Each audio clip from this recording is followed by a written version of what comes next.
Hello everyone, welcome back to the Warlock of Firetop Mountain.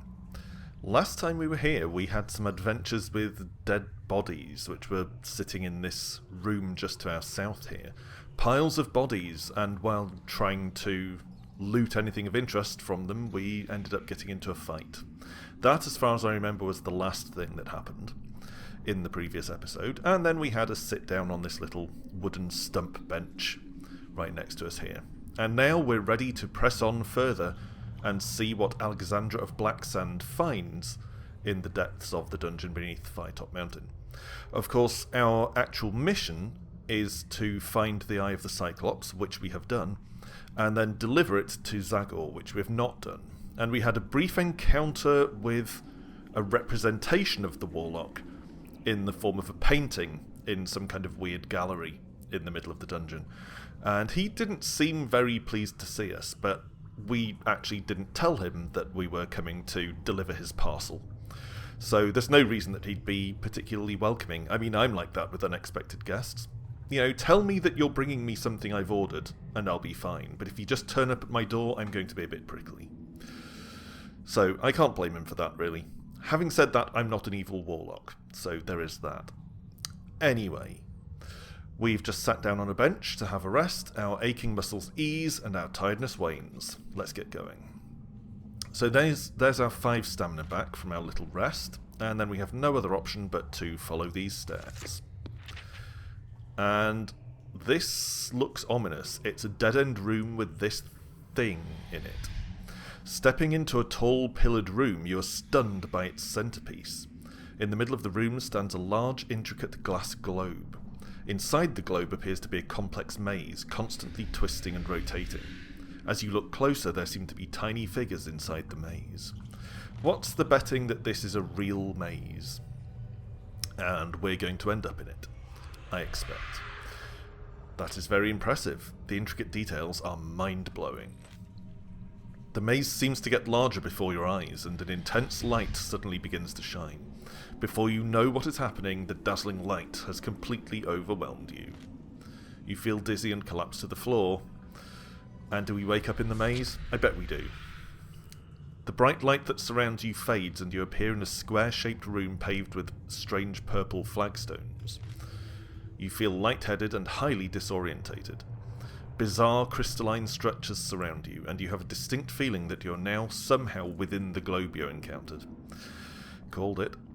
Many of the items around you match the features you saw in the glass sphere. Alexandra of Blacksand is meant to be this veteran, highly experienced adventurer, so she should have seen this coming as well, really.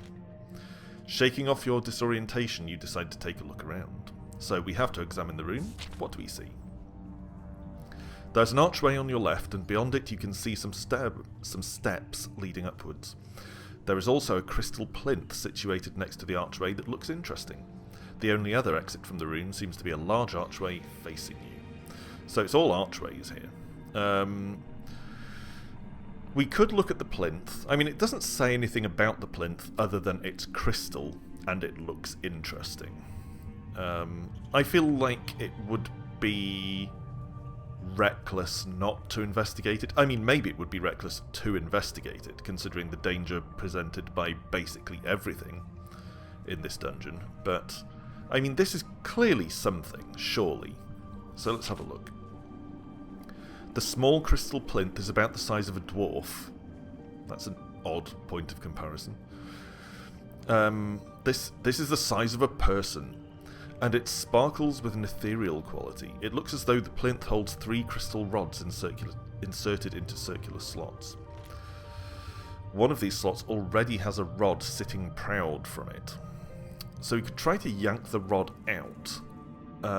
We don't have any rods, because this seems like you should be putting rods in rather than taking them out. I'm reluctant to mess with it, I have to say. I mean, if we pull this rod out, we don't know what's going to happen. But it could be the kind of situation where we really need to take the rod for something else. Maybe it's here at the beginning of the maze because we're going to need it later.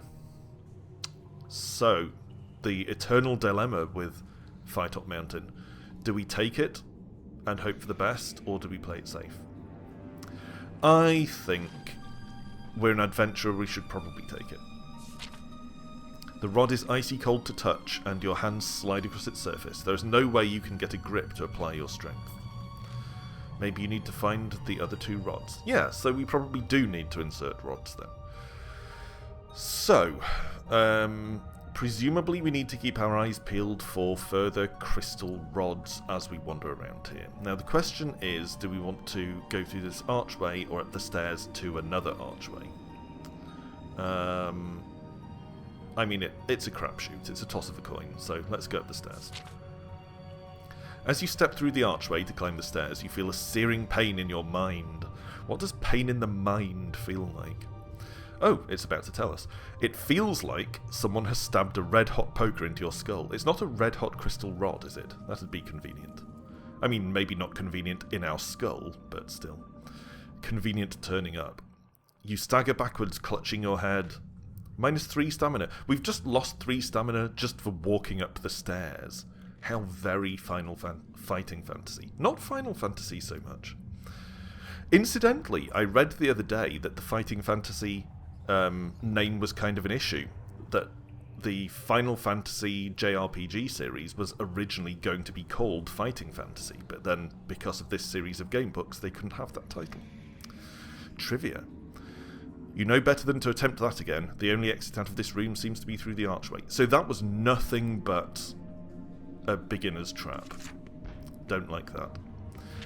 Cool crystal design around these rooms. You come to a crossroads with paths leading off in all directions. You're surrounded on all sides by the strange crystalline shapes that appear dotted around this strange place. Strange shapes in a strange place. In the centre of the crossroads, hanging from a rope, is a small cage. There is a goblin sitting in the cage with its legs dangling through the bars. Strangely, it looks through the rope. It looks as... okay, no wonder that tripped me up. Strangely, it looks though the rope is not being held up by anything and disappears into the darkness above. Again, kind of an error in the text there. Seen a few of those. You also notice a metal box on the ground directly below the cage. So do you want to chat to this imprisoned goblin or just hoik the box? Let's see what the goblin has to say. I mean, we should be fairly safe. The goblin is caged. And maybe you can make a friend. You look up towards the cage. The goblin begins humming some kind of tune. This creature either can't hold a note, or this is the worst tune you have ever heard. I feel personally attacked, because that's pretty much the reaction to me trying to hum or sing anything. So we can say, what is that terrible tune? That seems needlessly aggressive and rude, so let's just ask how the goblin got into the cage. It's my shift to sit in the cage and hold this crystal thingy. Ain't much fun, I can tell you. Sat here hour after hour waiting for the next sucker to venture into Master's maze. Pausing for a moment, the goblin is clearly thinking hard. I thinks the others keep making it my shift, you know. They're jealous because I'm smarter than they is. This only raises more questions, but you hold your tongue. The goblin starts to swing its legs back and forth, which makes the cage start to rock forwards and backwards. Okay. So, the goblin has to hold some kind of crystal thing, and either give it or not give it to people who go into the maze. I'm guessing it's probably one of the crystal rods we need for that plinth, so I'm going to just get to the point, I think. Let's ask the goblin to chuck the crystal down. This might be too easy. It seems too easy for Firetop Mountain, but let's try it. You must be joking! Maze Master wouldn't like that. You need to find another way to get me down. That box below me is a good clue. So this is intentionally kind of a riddle situation. It's funny to me that the Warlock has staff doing this, like they have a shift rotor and everything. You bend down on one knee and examine the box. It is fixed into the purple pavings on the floor and has a carved hole in it with a small notch carved in the top of it. It looks as though something could be slotted into it. Perhaps this will help lower the cage above. If you don't have the thing you need, have a bit of a wander, the goblin shouts down from above. So we have no choice but to just leave by one of the exits. And now we're not only looking for crystal rods, we're also looking for something to stick in that box to open it. I don't see the point in going back west because there was nowhere else to go except that trap staircase, but we do have north, east and south open to us. And of course there's no way of knowing which way has the thing we need, so let's just arbitrarily pick south. More crystals. This corridor is a T-junction. Okay. Again, completely arbitrary. Let's keep going. Keep it simple so I can remember where we've gone and just walk south. Large columns with archways continue down this passage. Let's keep going. What's this? Large pillars border the corridor and also block the corridor ahead. You begin to turn around and realise you've been cornered by 4 very large and vicious-looking giant rats. So with very little preamble into a fight with some giant rats.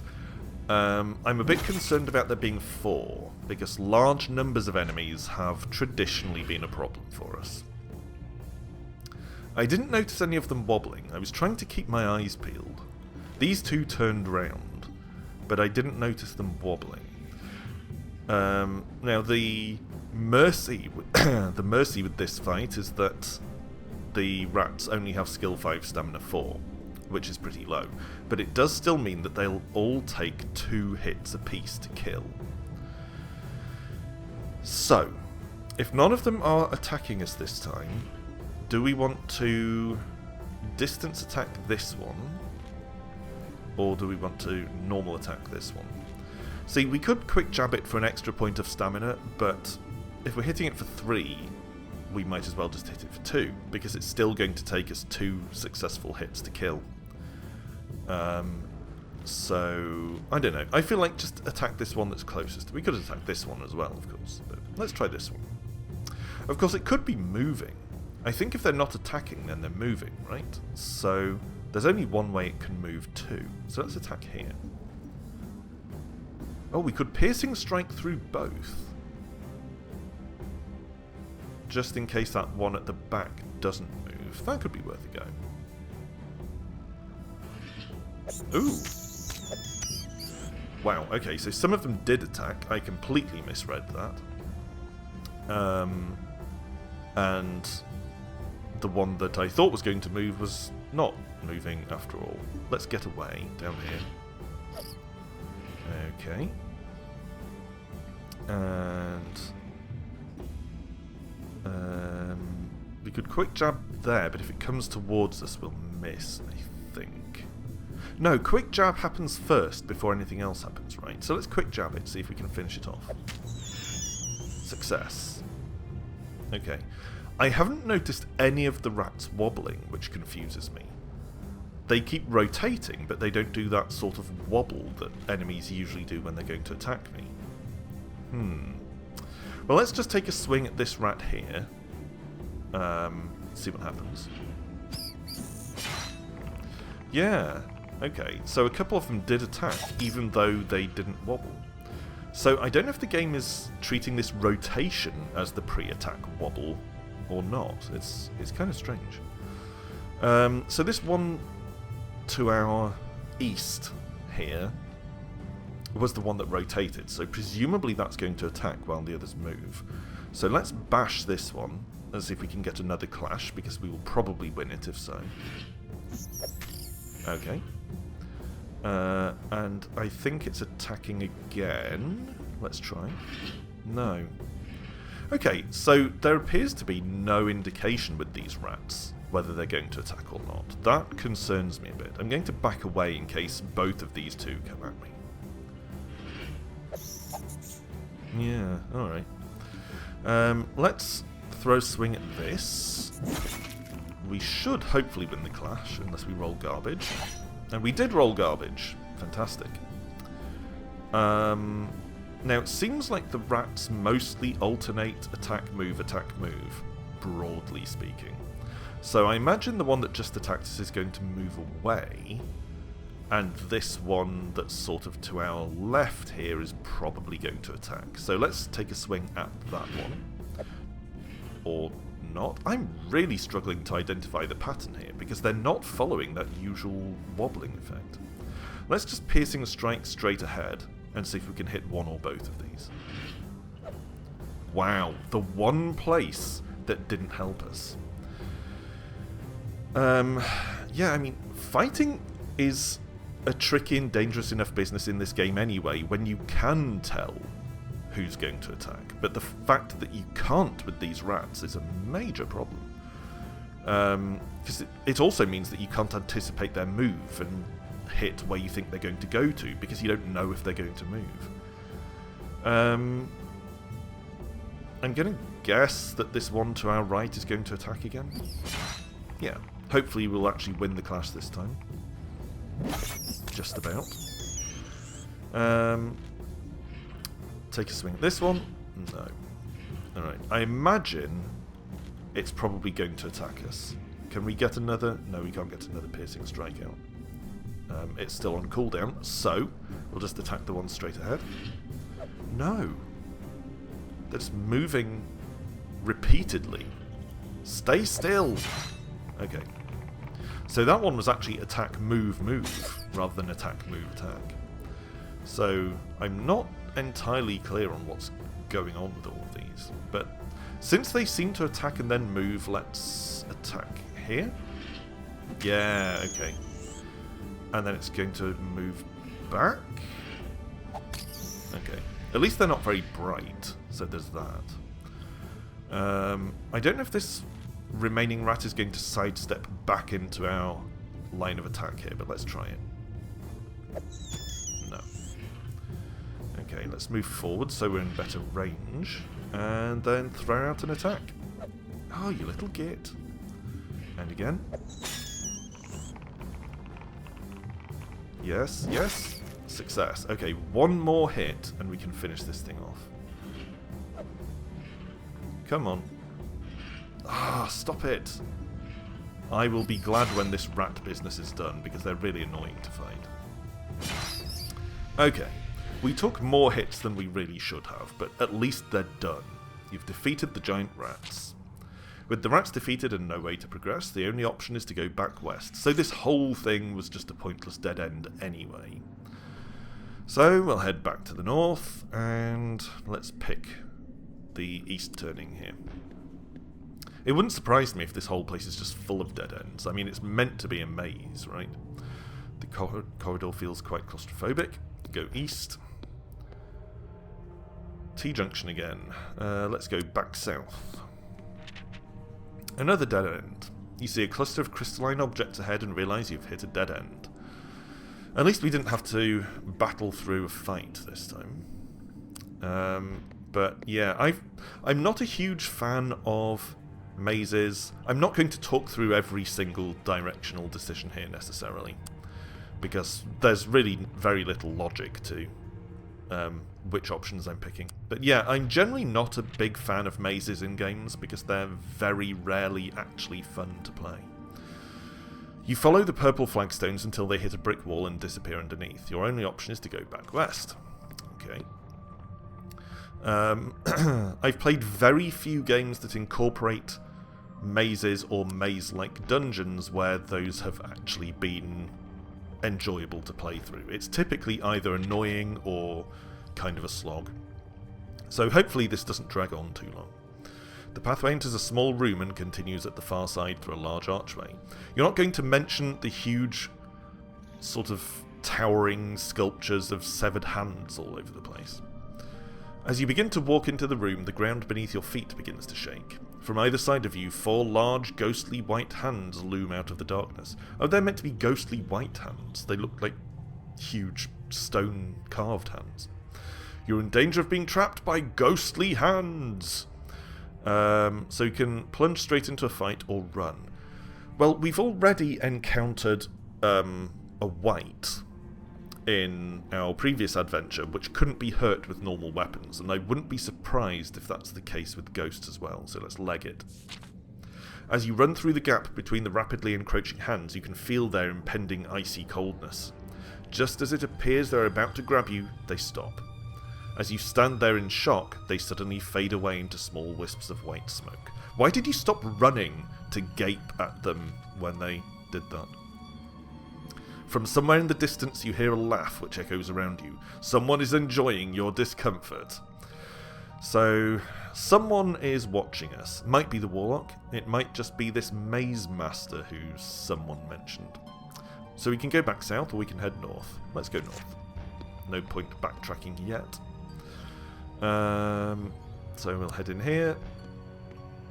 What do we have? Another place with just exits in all directions. Let's go north. Okay, more columns, more passageway. And a dead end again. Back we go. At least most of these dead ends don't have fights in them. It looks like we got kind of unlucky bumping into a fight immediately in the first passage we took. This looks like more ghost hands. As you walk into the room, there is a sudden tremor. From either side of you, 4 large ghostly white hands loom out of the darkness. So we'll run again. Hopefully it works out the same way. It doesn't. You run as fast as you can, but the ghostly hands are faster than you are. One of them grips your corporeal form, and your whole body begins to feel icy cold as it begins to squeeze you. This might be a place to voluntarily use a resurrection stone before our demise becomes permanent. The question is, do we want to click continue and see if it gives us an option to escape, or do we want to assume it's going to be an unavoidable death like the white and yank out the stone straight away? That's tricky. I'm not sure what the best thing to do would be. How many stones have we got left? Let's check. We've got 2. So, if we use one, we'll still have another one left. And if we don't use it, and this is an unavoidable death, then we're screwed. That will, I think, be the end of the whole attempt. Let's use it. This might not be the correct call, but I feel like it's better to use the stone and rewind to the bench than to risk just having an instant game over here. Plus, if we do this, we can avoid that stupid rat fight. Now we know where it is. So, let's use this stone. I mean, it's not that far back, actually. The bench was only a few minutes ago. And if you remove the time that we spent fighting, it's very recent. So, we're back at this bench. And we need to head into the maze. Oh, we can also avoid that stupid decoy staircase that inflicted 3 stamina damage on us as well. So, we can actually avoid quite a lot of damage here, now that we have a bit more of an idea what to do. So, we'll investigate the plinth. Try to remove the crystal rod, because this will tell us what we need to do. And then we'll go into the archway. Right, here's the goblin with the box underneath. So, we will have a chat with the goblin. How did he get up there? The usual. Got this crystal stick. Ask him for the crystal. No, he says. Examine the box. You can slot something into the box to open it, or to lower the cage. And off we go. So, I think we can probably just go north. I think that will connect to where we were before. Oh. Or not. Because I know this isn't the way we went, but there was a southward passage from... slot the winch handle into the slot. Okay, so we're looking for a winch handle. That option's locked because we haven't found it, but that tells us something about what we're looking for. Yeah, when this eastward passage looped around, I thought another passage went south, which would probably connect there, but I guess that must have been a dead end from that direction as well. The other side of that wall, perhaps. Oh. This is all different. This is all different from last time. Is this maze procedurally generated? Does it vary from one attempt to another? Oh, that's bad news. As if mazes aren't bad enough. A maze that you can't even map because it changes on each attempt. Ugh. This could be grueling. Hold on to something, it's going to be a bit of an ordeal. As you walk into this small room, you can hear crying. On the floor in front of you... On the floor in front of you can see a large shape. Okay. Great wording there again. Which looks like an ogre lying on its back. It is either sleeping or dead. And I like the way that it looks like a miniature lying down, base and everything. Laying across the top of the ogre with their back to you is someone or something dressed in orcish armour. The sobbing and wailing appears to be coming from them. So we could walk up to this individual lying across the corpse of an ogre and go, what's the problem here? I mean, you're just lying sobbing on top of a corpse. I have no idea what could possibly be wrong here. We could examine them more closely. Let's look at them a bit more carefully and see if we can figure out what this sobbing creature is. I would assume it's a friend or relative of the ogre, but let's see if we can find out. You carefully walk around the creatures. On closer inspection you can see that this is definitely an orc of some description, and they're very upset. The ogre appears peaceful, and apart from blank open eyes and a swollen tongue hanging from its maw, you would assume that it was sleeping. The orc senses your presence but is too mournful to care about you. So I guess it's possible that we might be able to get something we need from this orc. My inclination is to just leave, because typically engaging with anyone is going to be bad news. But we don't know where this mystery winch handle is going to come from, so maybe I'd better ask. Let's ask. What's the problem? We very insensitively ask of this mourning individual. You ask what the problem is and whether you can help. The figure turns around and you can see that this is a young orc, his eyes red and puffy, tears rolling down his cheeks. She's gone. Completely dead. I told them orcs that she was not well enough to enter this stinking maze. They pushed her too far this time, he says through muffled sobs. You suddenly feel sorry for these wretched creatures. Obviously the ogre meant something to this orc. Well, yeah, I mean, orcs, they're people too. They're generally aggressive, warlike people who work for evil warlocks and such, but yeah, I'm pretty sure they have friends and things. We could give the orc some money. I don't know, maybe that's the thing we're meant to do, but that seems like a really shallow, ignorant thing to do. If someone is grieving a dead friend or loved one, you don't walk up and hand them a wad of cash. Here, money solves all problems. But the other options are either attack the poor orc or leave. How much gold do we have? Don't even know when the next shop option will occur. 14 gold. We can probably spare a couple. Let's try it. Your sudden compassion compels you to throw a coin in the direction of the orc. He catches the shiny prize and chokes back a few tears. That is very generous of you, he mumbles. For your kindness I will give you some knowledge that I know. These are being written like Games Workshop orcs. He stands up, wiping away the tears. I suppose you're here for the Master's treasure. I hear a key for that is found in the scary dead place. A nasty dead white creature stole it from us once. Oh, and you might be needing this. So one of the 3 Zagor keys that will open the treasure, if we ever get to it, is hidden somewhere that has a white. Again, we've encountered a white before as our previous character, and we found we couldn't hurt it. My guess would be something like silver weapons, probably, based on D&D and gamebook knowledge and things like that. But we haven't seen any silver weapons, so it may not be worth risking this white encounter, even if we do find it.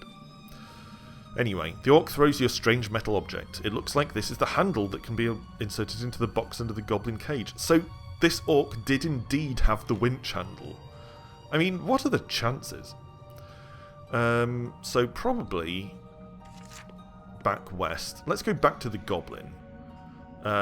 We're presumably going to have to find another way to get a crystal rod, because there's another one out there somewhere. But let's deal with this now, since we're close by and have the thing. Slot the winch handle into the slot. Turning the winch, you can hear some kind of clunking mechanical noise coming from somewhere beneath your feet. The cage begins to drop down in a jerking motion, which makes the goblin jump up to its feet and grip the bars. Okay. Crikey, you is doing it! Of all the times, had to be on my shift, didn't it? The goblin shouts anxiously. So I'm guessing the staff probably don't want us to successfully do this. Within a few minutes, the cage thuds... A few minutes? How far up was it that it took a few minutes to descend? The cage thuds down onto the floor and the sound echoes around the room. The goblin jumps out of the cage, gripping a crystal shard in one hand and a short sword in the other hand. So even having solved the puzzle, we're going to have to murder this goblin anyway. At least it's only one goblin, though. And there's the cage. That's a nice touch, that the cage is actually there in the battlefield here. Skill 9 isn't great. I mean, that's a strong goblin. If I recall correctly, the standard stats for goblins in Fighting Fantasy are typically 5/5. So this 9/6 makes this guy the most elite goblin that's ever lived. And it's going to take 3 hits to bump him off. Or 2 of our special piercing strikes. Quick jabs, rather. So we could try and quick jab this dude. Yeah, let's try that. Excellent. Ooh, retreating. That's interesting. Haven't seen that before, as far as I remember. Let's get in closer. Okay, he's going to attack us. He's got something glowing on his hand, which I assume is probably this shard we're after. Let's back up. It's possible that he'll have a range 2 attack, but let's try and get out of standard attack range.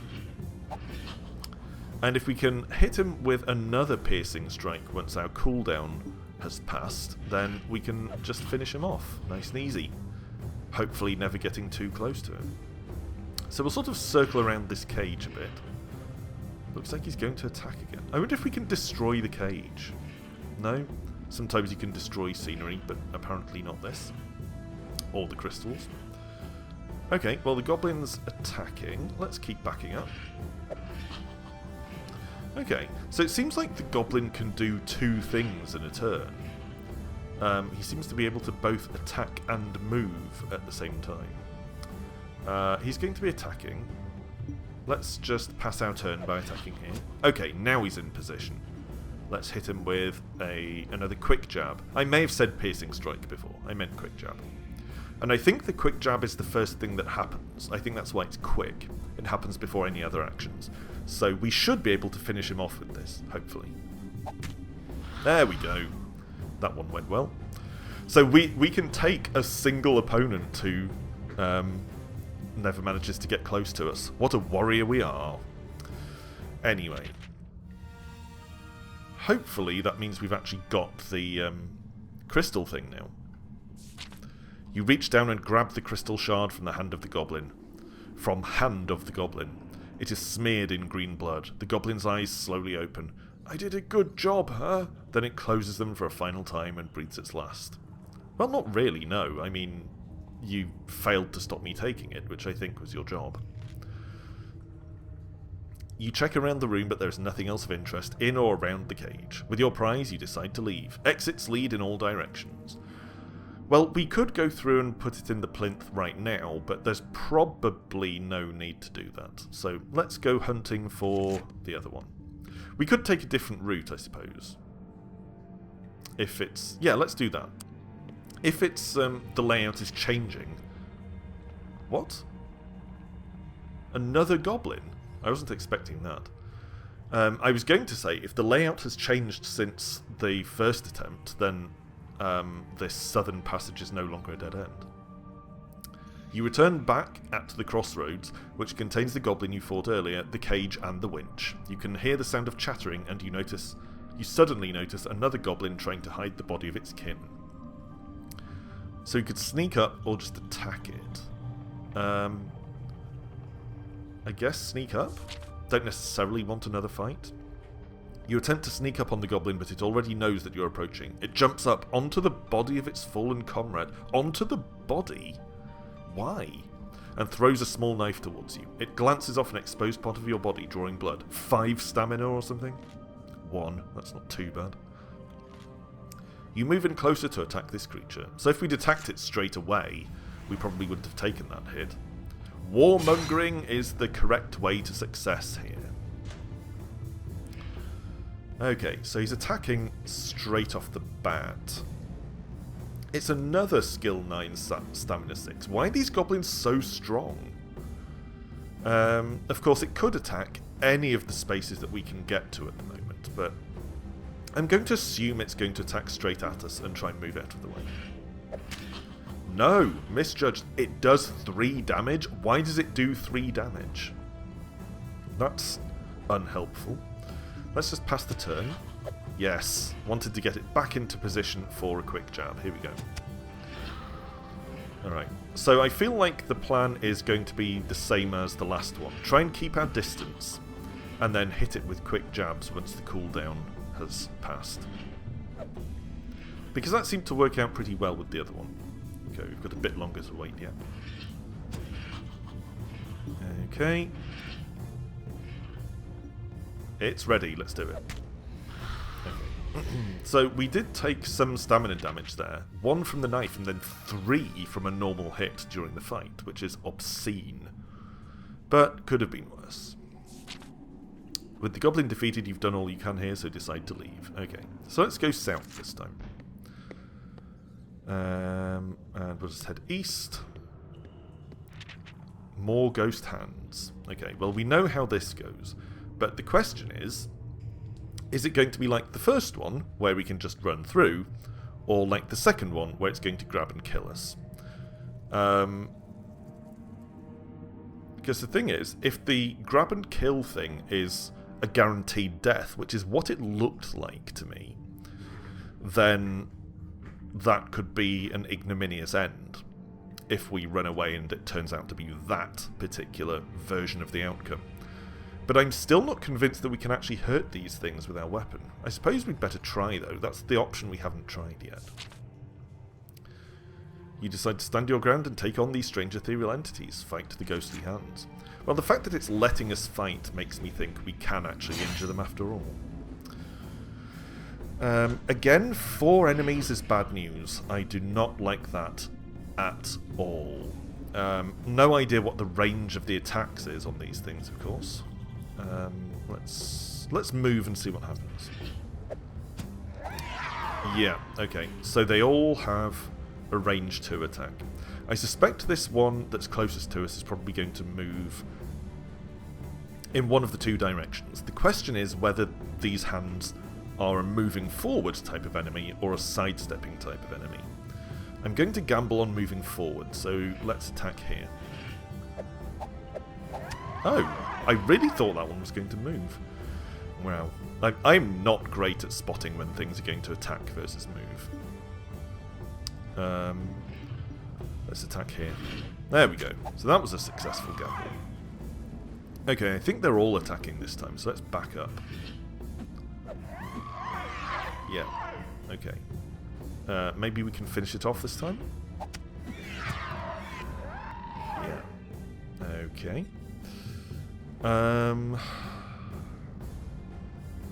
So we're not in range with our quick jab, and that will happen before they move, if they move. Let's throw out a piercing strike and see if this one walks forward. It does. Okay. I think they're all attacking this time, so there might be nothing we can do to avoid taking a hit, but I'm going to gamble that the safest spot is up here by this pillar. Okay, that worked out. This one right next to us probably needs to be dealt with. I don't think the other 2 can attack us, but this one is probably going to. So I feel like we have to throw a swing at it and hope to win a clash. They're only skill 5, so it shouldn't be too bad. Come on, roll decently. Okay, that's pretty good. Okay, that one is, I think, moving away, so we could throw... Oh, no. Quick jab, again, will happen before it moves, so that would actually miss. So... maybe we gamble on this central one stepping forwards and see if we can finish it off. Success! Successful gambling. Okay, now we can quick jab this one. Kill it. There we go. This one is going to be moving, probably forward. And then it's going to attack us. So let's get in there with this clash. Pretty good roll. Enough. Okay. So that actually went pretty well. Luckily, those hands were reasonably predictable and didn't do anything too weird. Okay. The room is now eerily silent. You decide the best course of action is to push onwards. So, let's go east. That's the way we were going before.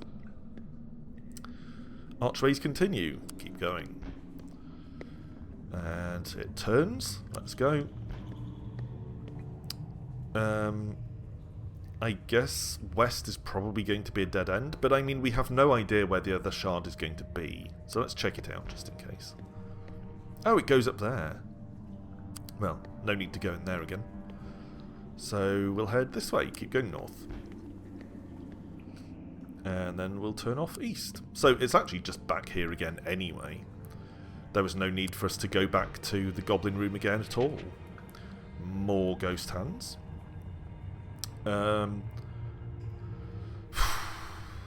Again, it's a gamble. If we run, it could go either way, so we may have to fight them again. Hopefully, we make as good a job of it as we did last time. So, I think this one to our south is the only one that's an immediate threat, so let's throw out a piercing strike. Quick jab. Piercing strike. Okay, win the clash, win the clash, win the clash. We somehow managed to lose a clash against an enemy that has half of our skill. Let's try and do some damage and maybe even finish it off before the rest close in on us. Okay. Looks like they're all going to be attacking and they can't hit us here. So we don't really need to do anything. Maybe we back up. Try and get a bit of positioning going. Okay. So, a couple of them are moving. This is tricky. Don't want to be flanked by the ones that are getting close to us. We might be safest moving up here, I think. Okay, that worked out. Now, try and nobble this one. There we go. And it's going to be running away from us, so we will throw out a piercing strike. There we go. Done. Let's back up, out of range of those two. And they're going to be attacking again, so we'll... don't know, let's just pass the turn. Okay.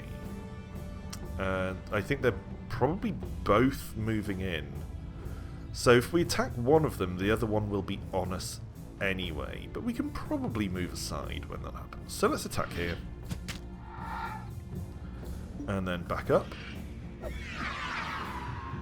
And I don't know. It could attack straight up here, but it seems like, based on their previous behaviour, they're probably going to attack the space in front. So let's gamble on going over here. Excellent. Okay, and then quick jab this before it has a chance to move. Good. Alright. So, we'll pass this turn. And wait for this thing to come into a position where we can whack it. Oh. For some reason I thought it was going to move. Once again, my eyes misread the situation there. This whole wobbling before they attack thing is kind of hard to keep an eye on. It probably doesn't seem that way to you, viewer, but when you're playing, it's actually quite hard to keep tabs on. Especially if you're commentating at the same time.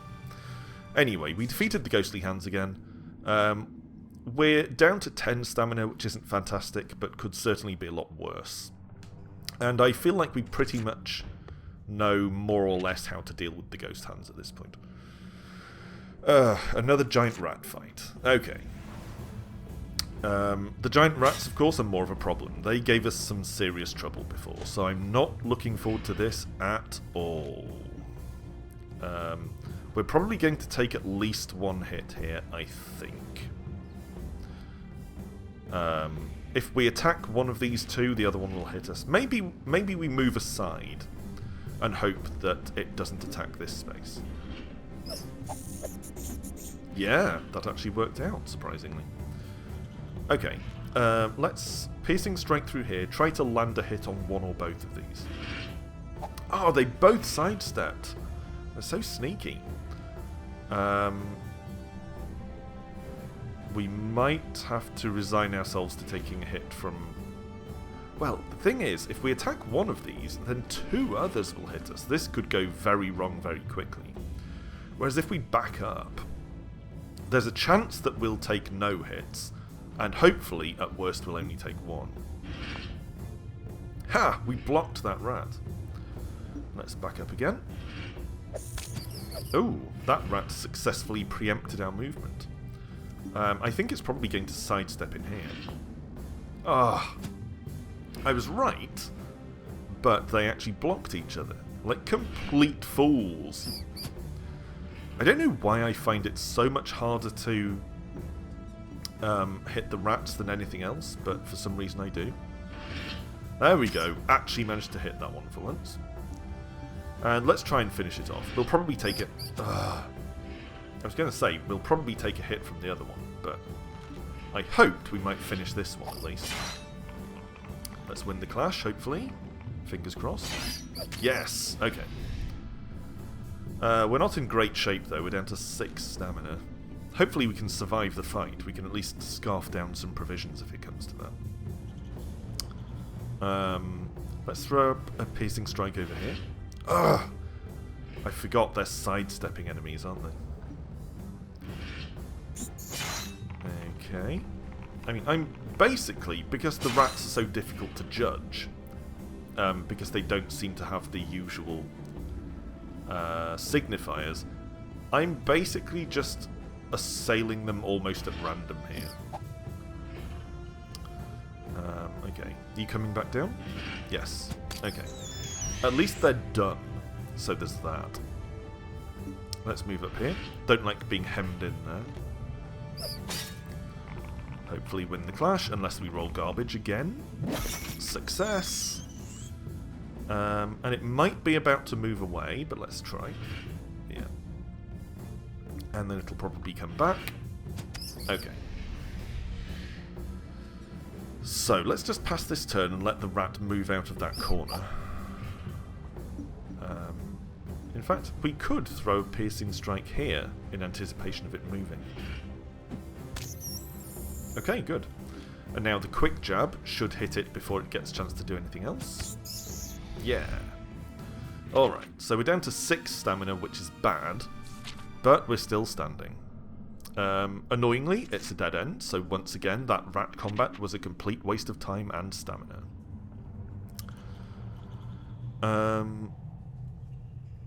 We've got more ghost hands again. So the ghost hands respawn every time we have to enter the room again. That's unpleasant. So I guess we'll try to race through another quick ghost hands fight, because I'm just so wary of getting that option which looked like it was going to be a guaranteed death. That was so unpleasant. Okay. Probably need to attack this one. Hopefully we'll win, because they have quite low skill. Yes. And I think it's moving, so let's try and finish it off. Good, okay. Getting the hang of these hands. Of course, having said I'm getting the hang of these hands, that almost guarantees that I'm going to completely fail to deal with them. They're probably going to finish us off, with me having said that. I didn't see whether this hand in the middle is going to move towards us or attack. I'm going to gamble that it's moving and throw a piercing strike up there. Yes, successful gambling. Okay, now we're in a position where if we stay where we are, we're going to take a hit from one hand or the other. So let's move over here, because I think the third hand is not going to be attacking. Oh, it is. Okay. Well, I would like to finish off the one that's injured, but we're not really in a position to do that. So, let's... On the assumption that it's probably going to attack us, let's chuck a quick jab up there. Oh, okay, it was moving. Let's try and finish it off. Okay, down to 2 hands. And they're attacking this time. So let's just pass our turn. They're attacking again. And this time they're moving. And by the looks of it, they're going to bounce off each other. So let's just change our position a bit.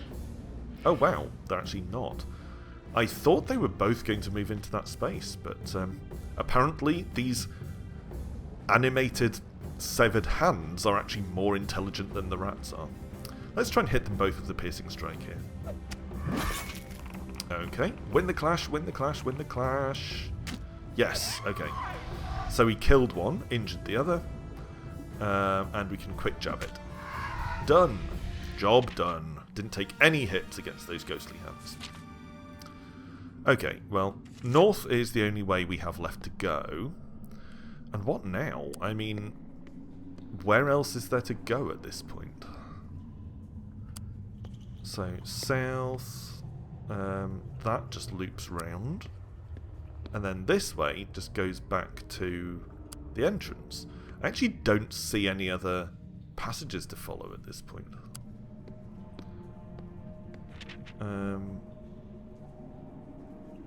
Yeah, keep going west. Oh, okay, we could probably go further south from here. So I guess we have to try that. Because I think that's actually the only option we have at this point. Okay. Dead end. Looks like a harmless dead end, though. So that's my favourite kind of dead end. If we have to be in a stupid maze full of dead ends, we at least want the ones that don't have annoying rat fights in them. Ooh, what's this? Following the passageway, you open a door leading into a square room. Your eyes are immediately drawn to a large bowl filled to the brim with gold pieces. You spot a large clay vase. Okay, so we have to examine the room, and what we see is... exploring the room, you sift through the broken pottery and other debris. Suddenly you hear a heavy snorting sound behind you, and quickly turn around. A muscular beast emerges from the shadows. From the neck down, it is man-like, with powerful muscles flexing and heaving as its broad chest takes deep breaths. So it's stumbled out of the shadows, and it's heavy breathing at us. This seems ominous in an entirely different sort of way. Stranger danger. Easily as tall as yourself, this creature has the head of a rampaging bull. Is the head rampaging on its own independently of the rest of the body? That's an interesting image. Oh, okay. He's making himself big and scary. He's doing that thing that bears do. You know, trying to make himself look bigger than he is to intimidate us. Poor guy. The Minotaur's huge red eyes glare furiously. With a bellow, it lowers two sharp horns towards you and charges. Okay, one-on-one fight with the Minotaur. That worries me, because it sounded like bad news, and looking at it, it's one of those big base 4 square creatures. And we've only got 6 stamina, which is bad. But, at least it's only a one-on-one fight. Now, we have no idea what the range on this guy is. But I feel like it's probably wise to try and stay away until we've seen at least a couple of attacks and tried to figure out what it can do. Oh, wow, okay. So it can charge several spaces forward, and in doing so, inflict damage. This has skill 10, stamina 12, so it's as skillful as we are, and it's going to take a full 6 normal hits to kill it. It may also have some kind of sweeping attacks. It could hit us even if we move aside, but that might be the best bet anyway. Okay. I didn't think it wobbled, so maybe it's going to move forward. So let's try and... Well, actually, even if it does, part of its base will still be over here. So let's just attack this space. Okay. It's attacking this time. Let's back up. Yeah, okay. So it doesn't seem like it necessarily has a long-range attack, although maybe it does and we just haven't seen it yet. In anticipation of the fact that it might have a range 2 or more attack, I'm going to fling out a... See, quick jab would probably hit it. Piercing strike might save us from its other attack, though. Let's do a quick jab. Okay. So it pressed forward again. So that actually counts as an attack. I would have thought that counts as movement, but no. Okay, let's bash it. Because what else can we do from here in the corner? Okay. That's interesting. So it actually has an attack like our quick jab that strikes before we can do anything. So it managed to land a hit on us there rather than a clash. Or maybe it was moving and it just walked into us and it did damage because it's so huge. That may have been it. Let's keep going. Okay, this one is actually a clash, so we just need to straight up roll better. And we did! Okay. 2 normal hits or 1 quick jab will finish this thing off. We don't have a quick jab. Urgh. Okay, normal attack. Another clash. Win the clash, win the clash, win the clash! Ooh, a draw.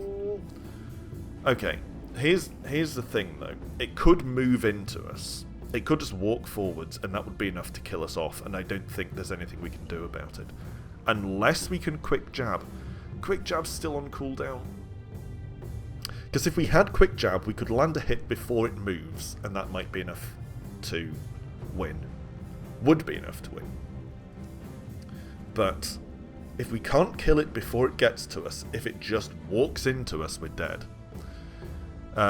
If it attacks, then there's the possibility of us winning a clash, but if it's just walking, I don't think we can survive. So I reckon we're dead here, but what can we do apart from try to attack it?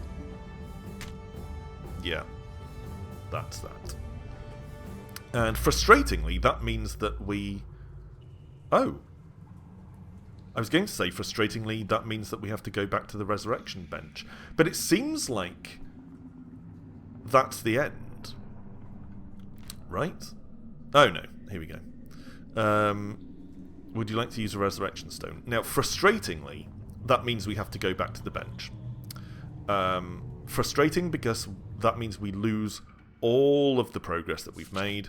We don't have that crystal shard anymore. We have to find the winch handle again. All of that malarkey. All that business has to be repeated. But at least we have some more idea of what we're up against here. So I think being murdered by a Minotaur and coming back from the dead is probably a good place to leave it for this episode.